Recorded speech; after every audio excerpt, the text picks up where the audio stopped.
Bismillahirrahmanirrahim. Assalamualaikum warahmatullahi wabarakatuh. Waalaikumsalam warahmatullahi wabarakatuh. Alhamdulillah, alhamdulillahi rabbil alamin. Nahmaduhu wa nasta'inuhu wa nastaghfiruh. Wa na'udzu billahi min syururi anfusina wa min sayyiati a'malina.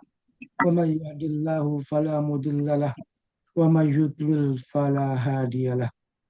Asyhadu an la ilaha illallah wahdahu la syarikalah wa asyhadu anna Muhammadan abduhu wa rasuluh. Allahumma salli wa sallim ala sayyidina Muhammad wa ala alihi wa ashabihi wa man tabi'ahum bi ihsanin ila yaumil qiyamah amma ba'd. Naftah darsana fi hadha sabahil mubarak bi qiraati suratul Fatihah. A'udzu billahi minasy syaithanir rajim. Bismillahirrahmanirrahim. Alhamdulillahi Rabbil Alamin Ar-Rahmanir Rahim Maliki Yawmiddin Iyyaka na'budu wa iyyaka nasta'in Ihdinas siratal mustaqim Siratal ladzina an'amta 'alaihim Ghairil maghdubi 'alaihim waladdallin Amin. Rabbi zidni ilman warzuqni fahma. Rabbi shrah li sadri wa yassir li amri wahlul 'uqdatam min lisani yafqahu qawli. Allahumma inna nas'aluka ilman nafi'an wa rizqan thayyiban wa amalan mutaqabbalan. Allahumma faqihna fid din wa 'allimna at-ta'wil. Amin ya rabbal alamin. Alhamdulillah pada pagi yang penuh berkah ini kita dapat berkumpul dalam rangka silaturahim, dalam rangka beribadah kepada Allah, menuntut ilmu, belajar ya untuk memperbaiki ibadah kita agar sempurna ya agar diterima oleh Allah Subhanahu wa taala. Semoga hidup kita juga berjalan dengan baik dengan apa saja ilmu yang kita dapatkan selama ini kita implementasikan dalam kehidupan kita sehari-hari ya. Alhamdulillah kita sudah belajar tentang toharoh, belajar tentang sholat dan seterusnya. Nah, hari ini kita belajar tentang sholatul khauf. Sholatul khauf memang belum pernah kita lakukan ya. Setidaknya kita mengerti ya. Ketika terjadi apa-apa kita sudah bisa melaksanakan sholatul khauf. Nah, ini pentingnya kita belajar. Nah, ini apa itu sholatul khauf? Sholat khauf itu dari kata khaufa ya khaufu, khaufan. La takhaf. Nah, kan la takhaf jangan takut. Jadi sholat khauf itu sholat apa ya? Menghadapi ketakutan. Ini ya. Nanti kita perhatikan. Ittafaqul ulama ala masyru'iyyati sholatul khauf. Ulama bersepakat bahwasanya disyariatkan sholat khauf, tetap sholat meskipun kita dalam keadaan perang. Nah, ya, coba bayangkan ya, sakit tetap disuruh sholat. Selama kita masih sadar, kita diperintahkan sholat. Maksudnya apa? Kita diperintahkan menghadap Allah, ketemu Allah. Nah, sekarang ketika perang, lalu masuk azan, misalnya azan duhur, itu udah waktunya sholat itu. Bayangkan itu. Ayo berhenti berhenti, ayo sholat sholat. Nah itu ada caranya. Itu perang. Gimana yang lain coba? Mohon maaf. Acara-acara yang biasanya nggak terlalu menakutkan, ya. Contohnya lagi sedang dalam misalnya olahraga, ya kan. Kalau sudah masuk azan, sholat. Kalau sudah masuk waktunya, sholat. Nah ini apa sholatul khauf kita diperintahkan sholat liqaulillahi ta'ala. Nah Allah subhanallah ta'ala berfirman dalam Al-Quran ya surah An-Nisa ayat 102. Wa idza kunta fihim fa aqamta lahumus sholata faltakum ta'ifatum minhum ma'aka wal ya'khudhu aslihatahum. Fa idza sajadu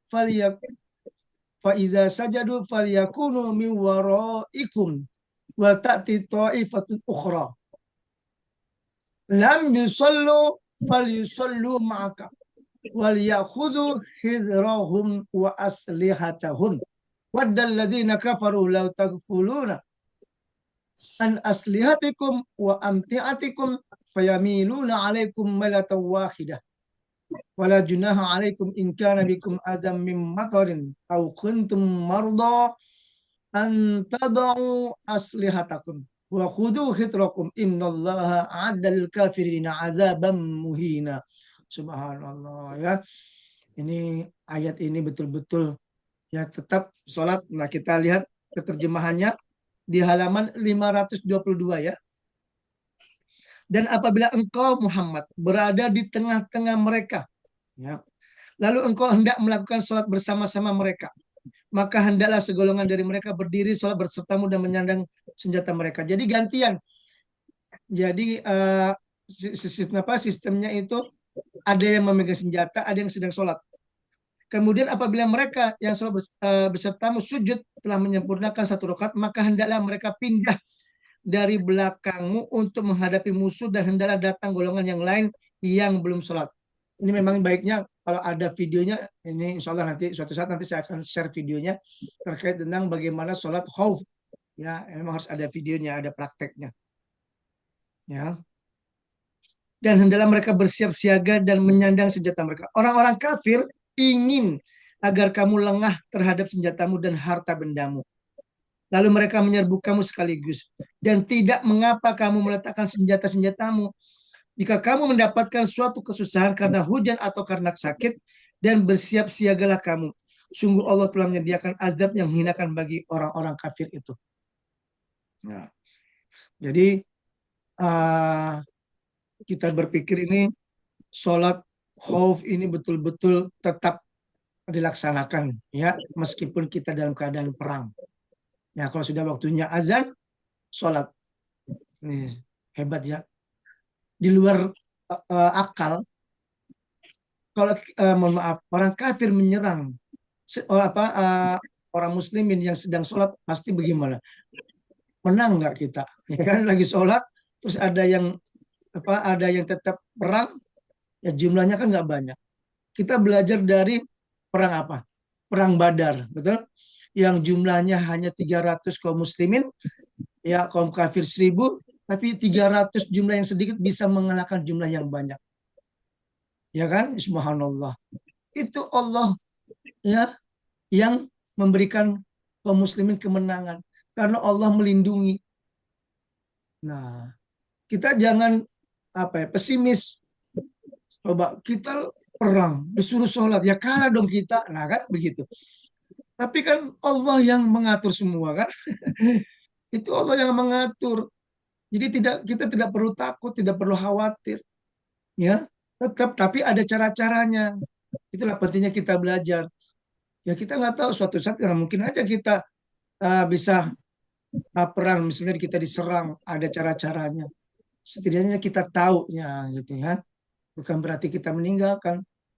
Nah, mungkin, mohon maaf, mungkin ada orang perang, sholatnya ditinggalkan, ya kan? Dia perang, merasa dia berjihad. Saya berjihad di jalan Allah, perang. Tapi nggak sholat, gimana coba? Ya kan? Tetap nggak boleh, tetap sholat, wajib hukumnya. Ya, tetap wajib. Nah, ini pentingnya kita nggak ada, mohon maaf. Oh, nanti aja sholatnya di kodo aja nanti perang-perang dulu. Iya kalau masih hidup, ya kan? Coba kalau udah meninggal, masih utang tuh sholatnya, ya kan? Nah ini pentingnya kita diperintahkan sholat, diperintahkan oleh Allah ketemu, ya bertemu dengan Allah. Nah kita coba lihat pengertiannya, ya kita pindah ke pengertiannya. Bismillahirrahmanirrahim. Kita coba Bismillah. Agar sedikit mengerti ya tentang khauf, suratul khauf. Pengertian sholat khauf. Terlihat sudah layarnya ya. Belum. Oke, ada. Pengertian sholat khauf. Sholat khauf adalah sholat yang dilaksanakan dalam kondisi takut, genting, atau adanya ancaman yang dapat membahayakan jiwa, keamanan, atau keselamatan, khususnya ketika menghadapi musuh atau keadaan darurat sehingga pelaksanaan sholat tidak dapat dilakukan sebagaimana biasanya.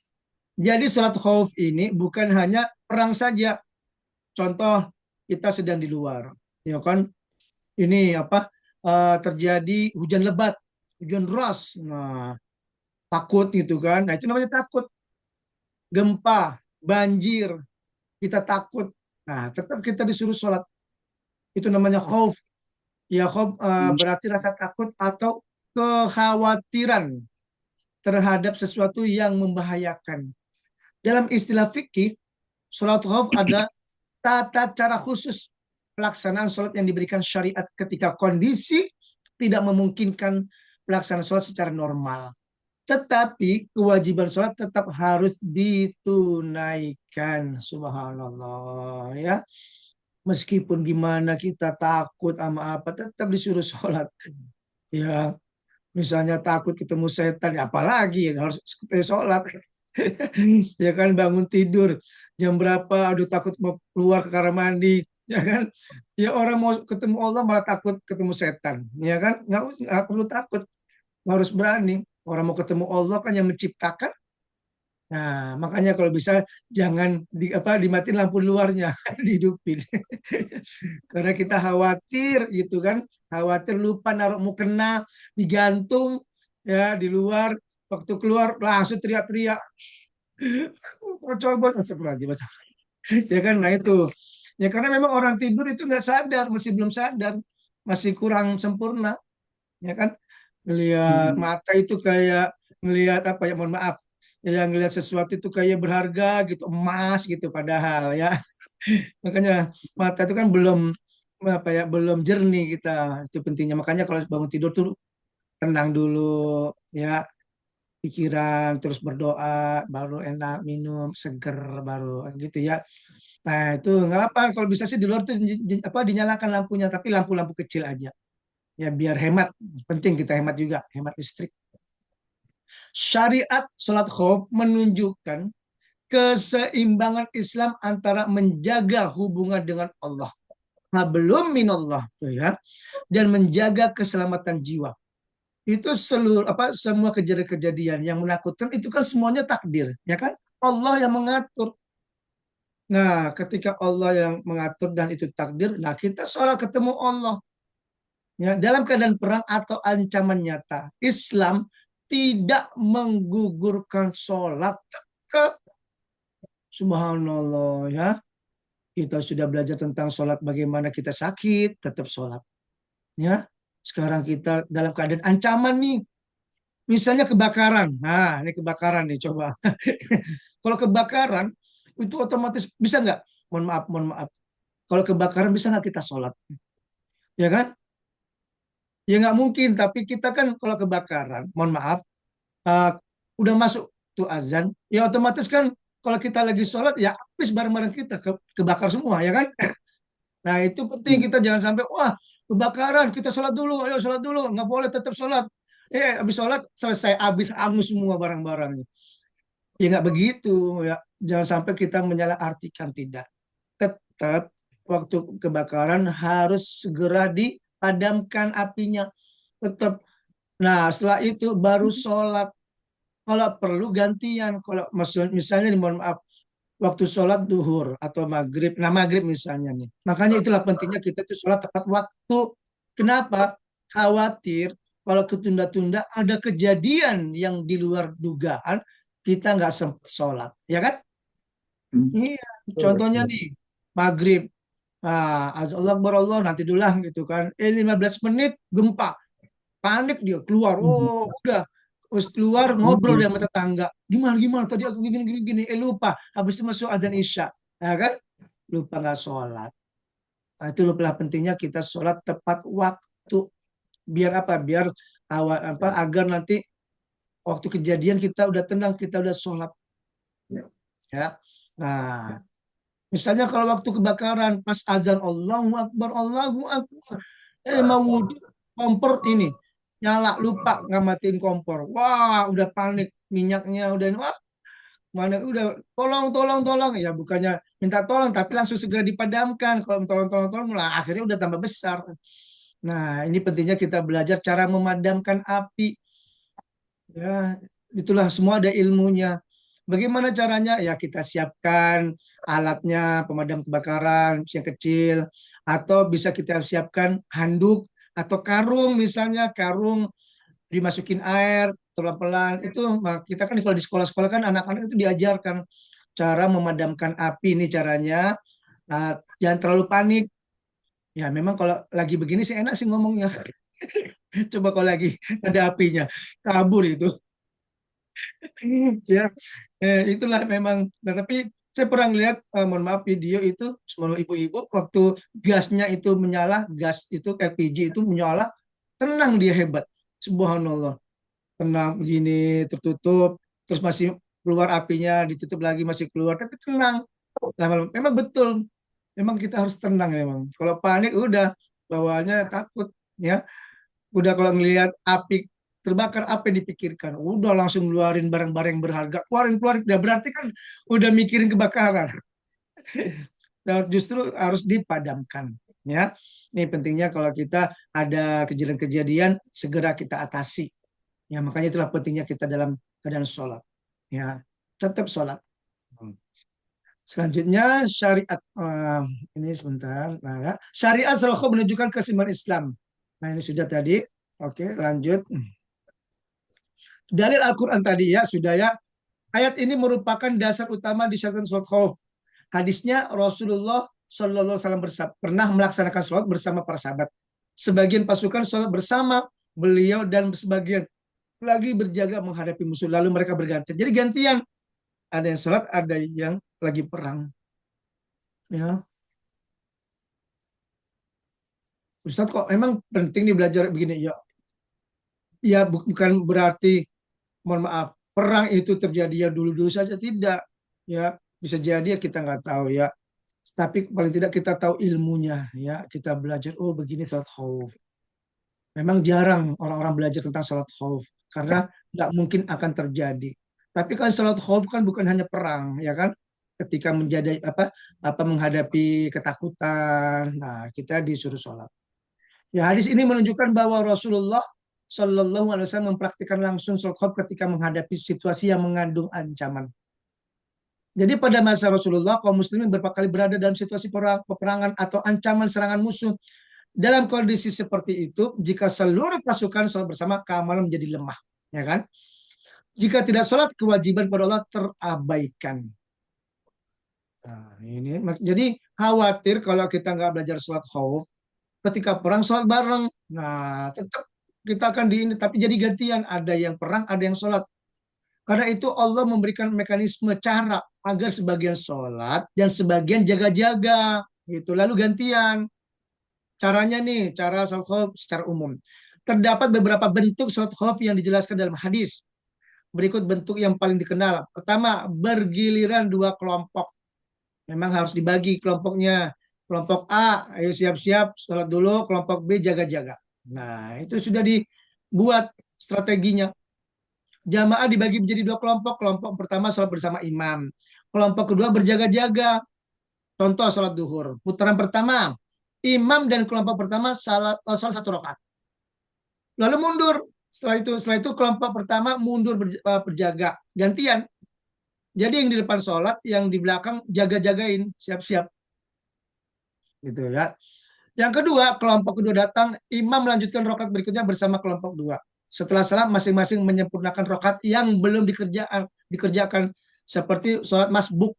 Nah, ya. Jadi tetap subhanallah ada cara-caranya. Tujuannya apa? Agar penjagaannya tidak kosong.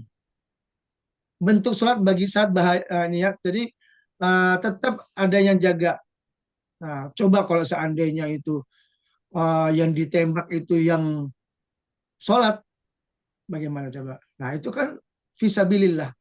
Kalau kita lihat apa film-film Arisalah ya, Mungkin di antara kita dulu udah pernah nonton film Ar-Risalah, itu bagus sekali ya, subhanallah. Cerita tentang Nabi Muhammad, ya, perang apa itu hebat tuh, bagus itu. Kayaknya perlu itu anak-anak nonton itu. Karena zaman sekarang itu film-film seperti itu udah nggak diminati, ya kan? Penting sekali film-film sejarah Rasulullah itu anak-anak harus nonton. Memang panjang waktunya itu berapa jam, 3 jam apa jam. Yang mungkin pakai durasi sebentar, setengah jam istirahat. Karena itu bagus filmnya. Jadi anak-anak biar tahu tentang sejarah Rasulullah, sejarah Islam, sejarah ketika perang, ya. Itu anak-anak harus diajarkan. Karena memang zaman sekarang ini zaman-zaman udah zaman-zaman teknologi, ya, zaman-zaman udah berubah. Jadi kalau nonton sesuatu yang lama-lama itu kayaknya males gitu kan, ngeliat barang-barang gitu. Aduh, ya anak-anak perlu diberikan pendidikan, ya, diberitahu cara-caranya seperti ini. Astagfirullahaladzim, astagfirullahaladzim. Astagfirullahaladzim. Aduh, bentar. Maaf, oke. Selanjutnya, tujuan. Apabila situasi sangat berbahaya dan tidak memungkinkan formasi normal, Allah berfirman, "Fa'in khiftum farijalan aw rukbanan." Jika kamu dalam keadaan takut, maka sholatlah sambil berjalan atau berkendaraan. Nah, ini contoh, mohon maaf, bukan sholat perang, ya. Nah, misalnya nih keadaan takut sholat, misalnya bisa sholat sambil berjalan dan berkendaraan, ya. Boleh, boleh sholat sambil berjalan, boleh di atas kendaraan menghadap kiblat semampunya, gerakan dilakukan sesuai kemampuan. Nah, ini contoh sholat khauf dalam kehidupan modern. Nah, sekarang nih, gimana nih kalau dalam kehidupan kita sekarang, zaman sekarang? Walaupun awalnya banyak dibahas dalam konteks peperangan, para ulama menjelaskan bahwa prinsipnya dapat dipahami pada kondisi darurat yang serupa. Contoh, petugas keamanan di daerah konflik. Nah, ya, di daerah konflik. Sekelompok petugas yang menjaga keamanan, sebagian melaksanakan sholat, contohnya nih ya kan, sebagian tetap berjaga kemudian bergantian. Tim penyelamatan saat keadaan darurat, dalam keadaan yang tidak memungkinkan semua orang berhenti sekaligus. Sebagian sholat, sebagian menjaga operasi keselamatan dilaksanakan bergantian. Jadi sistemnya gantian. Contohnya nih, ada kantor mau diserang, ya kan, sekelompok. Tetap sholat, bukan berarti jaga-jaga semua. Gantian, ada yang sholat, habis itu gantian yang jaga, yang selesai sholat menjaga, yang belum sholat sholat gitu. Tetap. Nah, bagaimana, mohon maaf, yang demo-demo? Nah, yang demo-demo ini, kalau demo-demo kita lihat mereka kalau udah masuk azan mereka sholat, ya kan? Nah, sholat di jalan gitu, ada yang sholat, ada yang mungkin ada yang enggak gitu kan. Tapi bagaimana yang menjaga demo? Ya, aparat-aparat yang menjaga mahasiswa atau menjaga demonstran. Kalau sudah masuk azan, sholat, tetap sholat. Makanya kalau demonya sholat, yang jaga harus sholat. Gitu. Ya, jangan malah dia yang jagain sholat. Oh, tetap sholat itu gantian. Ayo, gantiannya sholat dulu, nanti kita gantiin jagain. Nah, itu ya, jangan, bukan berarti nggak sholat-sholat. Ya, astagfirullahaladzim. Anggap itu semuanya ibadah tetap jalan ya. Demonstrasi, ayo yang tertib, ibadah, sholat-sholat. Yang jaga juga aparat, jagain, sholat, tetap sholat. Ya, tetap kondisi evakuasi yang mengancam keselamatan. Nah, ini juga. Jika seseorang tidak dapat turun dari kendaraan karena risiko nyata, sholat dilakukan sesuai kemampuan. Ya, isyarat ruku dan sujud diperbolehkan. Kalau misalnya nggak bisa turun, ya boleh ya sholat ya dalam keadaan dalam kendaraan. Perbedaan sholat khauf dengan sholat musafir. Nah, nanti ya, sholat musafir karena perjalanan ada qasar dan jamak, fokus pada kemudahan safar. Tapi kalau sholat khauf karena rasa takut ancaman, ada pengaturan formasi dan keringanan gerakan, fokus pada keamanan dan keselamatan. Ya, jadi nggak ada sistem namanya jamak, tetap sholat. Ya, hikmah disyariatkan sholat khauf. Pertama, menunjukkan bahwa sholat tetap penting dalam keadaan apapun tuh. Sakit tetap sholat. ancaman tetap sholat. Subhanallah. Ustaz, kapan kita nggak sholat? Mati. Tuh baru deh berhenti. Wa'bud rabbaka hatta ya'tiyakal yakin. Tuh dalam surah Al-Hijr ayat 99 Allah berfirman. Ya, jadi sembahlah Tuhanmu, beribadahlah kalian kepada Allah, yaitu sholatlah kalian sampai ajal menjemput kalian. Tuh kita di ini berhenti sholat. Mohon maaf. Kenapa sih ibu-ibu atau perempuan kalau sudah umur di atas 45 atau 50 ya, mohon maaf, sudah nggak haid lagi kan? Nah, itu berarti kan subhanallah. Kenapa? Allah sayang berarti. Biar kamu itu banyak ketemu aku, tuh kata Allah. Udah saya kasih nih keringanan nih. Dulu waktu kamu di apa ini sebanyak ini nggak jarang ketemu karena susah ini. Nah sekarang nih tuh. Karena sebentar lagi kalian mau ketemu aku yang sesungguhnya. Tuh, ya kan? Nih, itu pentingnya. Oh, jadi manfaatnya kalau kita ini, makanya dimanfaatkan sisa umur kita yang sudah mohon maaf, yang sudah tidak haid lagi, banyak-banyakin ketemu Allah. Ya, banyak-banyakin ketemu Allah. Nanti di akhirat Allah udah kenal, udah tahu. Ini nih di dunia sering ketemu aku nih. Aku kenal banget sama dia nih. Tuh ya. Pokoknya banyak-banyakin sholat. Tapi ingat jangan terlalu fokus dengan itu, lupa dengan keluarga, lupa dengan tetangga, lupa lagi ada yang susah. Ada orang susah, dia malah enak-enak sholat. Enggak, ya, ya kita nggak hidup sendiri. Ganti kita saling menutupi, saling tolong menolong. Ya, itu juga pahalanya lebih besar. Ya, nah itu sholat tetap tapi bergaul ya tetap ya saling tolong menolong. Nah, kaidah fikih yang sering dijadikan dasar ad-daruratu tubihul mahzurat. Nah, ini keadaan darurat dapat melahirkan keringanan hukum. Tuh, pasti ada keringanannya semuanya pasti ya. Seperti kita lagi musafir, ketika lagi apa juga pasti ada keringanan. Salat khauf mengajarkan bahwa kondisi sulit bukan alasan meninggalkan sholat, tetapi alasan untuk menjalankannya dengan cara yang dimudahkan oleh syariat. Subhanallah. Meskipun kita ini coba sakit. Ketika sakit kita diberi kemudahan. Ya kan? Kalau nggak bisa berdiri, duduk. Nggak bisa duduk, berbaring. Nggak bisa bergerak tangannya, bisa pakai isyarat. Masih diberi solusi sama Allah. Nah, ketika perang tetap sholat caranya gimana? Nih, yang di depan sholat, yang di belakang jagain. Habis itu udah masuk satu rakaat gantian. Tuh, subhanallah. Tetap ada solusinya, ada keringanannya. Ya, alhamdulillah. Tapi tidak ada alasan untuk meninggalkan sholat. Tetap disuruh sholat. Sekarang kita belajar tentang sholat musafir. Ya, di halaman. Nah, musafir ini sering yang kita lakukan ini. Jangan sampai kita sering musafir, tapi kita sholatnya asal-asalan. Halaman 530. Ya, sebentar. Kita masuk pengertian. Sebelum kita, oke, kita masuk dulu pengertian dulu. Pengertian sholat musafir. Sholat musafir adalah sholat yang dilakukan oleh seorang muslim yang sedang melakukan perjalanan. Safar, ya. Dengan ketentuan dan keringanan. Rukhsah. Keringanan itu rukhsah. Yang diberikan syariat. Keringanan ini berupa mengkosor. Ya, mengkosor. Kosor itu pendek. Dari kata kosor. Yang memendek. Mengkosor atau memendekkan. Sholat 4 rakaat menjadi 2 rakaat. Atau menjamak. Ya, jamak itu mengumpulkan atau menggabungkan 2 sholat dalam satu waktu sesuai syariat yang ditetapkan. Nah, ini sering kita ini ya. Secara bahasa, musafir berasal dari kata safaro, yang berarti berpergian atau menempuh perjalanan. Dalam istilah fikih, musafir adalah orang yang keluar dari tempat tinggalnya menuju suatu tujuan perjalanan yang menurut ketentuan syariat, ya, yang dibanding sebagai safar. Jangan berpikir, oh keluar ke mall itu musafir. Enggak ya. Nah, itu yang dekat-dekat ya.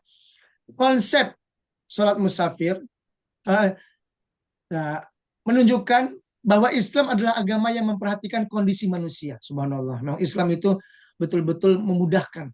Ketika perjalanan dapat menghadirkan kelelahan, capek, perubahan waktu, perpindahan tempat atau kesulitan, ya. menjalankan atau kesulitan menjalankan ibadah secara normal, maka syariat memberi kemudahan tanpa menghilangkan tuh kewajiban sholat, nggak boleh menghilangkan, tetap sholat. Allah berfirman, wa idza darabtum fil ardi falaisa alaikum junahun an taqsuru minas sholat. Dan apabila kamu berpergian di muka bumi, maka tidaklah berdosa kamu mengkosor sholat. Ayat ini menjadi dasar disyariatkan kosor sholat ketika melakukan perjalanan. Dalam hadis, ya, dari Umar bin Khattab, beliau berkata bahwa Rasulullah bersabda, sedekatan tasaddaqallah biha alaikum faqbalu sedekatahu. Ya, artinya itu adalah sedekah kiriman yang Allah berikan pada kalian, maka terimalah sedekahnya. Hadis ini menjelaskan bahwa qasar bukan bentuk pengurangan ibadah, tetapi kemudahan dari Allah. Kami berpergian bersama Rasulullah dari Madinah ke Mekah, dan beliau sholat dua rakaat hingga kembali. Iya, tetap ada ya qasar. Bentuk keringanan sholat musafir. Silakan kalau ada bertanya nanti ya. Ini sudah masuk waktu 7 menit. Qasar sholat memendekkan sholat.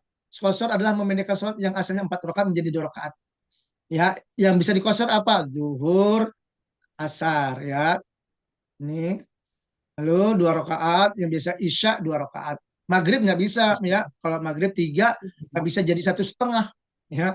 Atau subuh dibikin 1 ya nggak ya, tetap 2. Subuh tetap 2, maghrib tetap 3. Contoh kosor seorang melakukan perjalanan dari rumahnya ke kota lain memenuhi syarat safar. Ya, saat masuk waktu zuhur, sholat zuhur 2 rakaat bukan 4. Kemudian sholat isya, sholat umrah. Jamak sholat menggabungkan 2 sholat. Nah ini syaratnya itu 82 kilo. Ya, misalnya dari sini kemana nih, ke Bandung, ke puncak atas ya, atau Cisarua lah. Tapi kalau Mega Mendung kayaknya masih belum 80 deh. Ya, ini jangan sampai baru nyampe Sentul udah ini ya jam. Ya, tapi kalau itu biasanya sih nggak perlu jamak kosor, boleh jamak takdim atau jamak takhir. Jamak menggabungkan 2 sholat. Jamak takdim melaksanakan sholat kedua pada waktu sholat pertama. Contohnya apa? Sholat duhur. Nah, sholat duhur, usolli sunat duhur, usolli fardhu duhri, jamak takdim. Nah, atau misalnya, sholat asar nih. Sholat asarnya masuk ke sholat duhur. Itu berarti masuk jamak takdim ya. Ketika sholat asar masuk waktu sholat duhur. Atau nggak sempet sholat duhur, itu sholat duhurnya dimasuk waktu sholat asar, itu nama jamak akhir, jamak diakhirkan ya.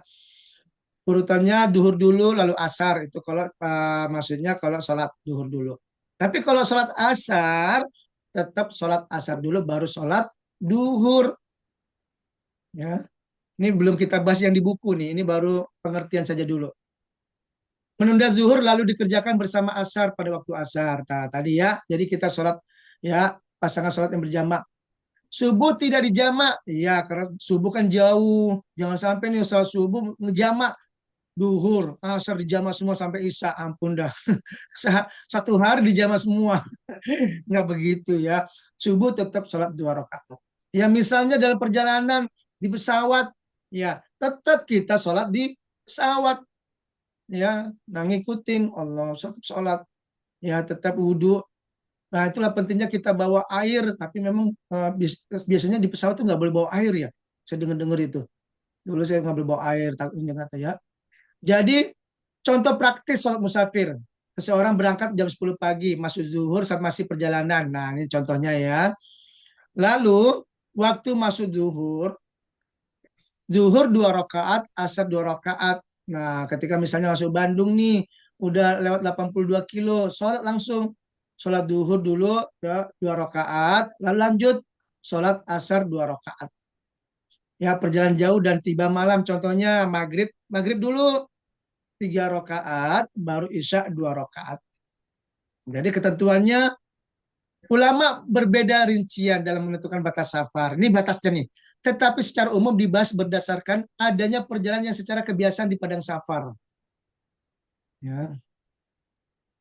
Keluar dari wilayah tempat tinggal, adanya tujuan perjalanan yang jelas. Jika musafir bermakmum kepada imam yang sholat sempurna, maka menurut mayoritas ulama ia mengikuti imam dan menyempurnakan sholat. Hikmah disyariatkan sholat musafir. Apa hikmahnya?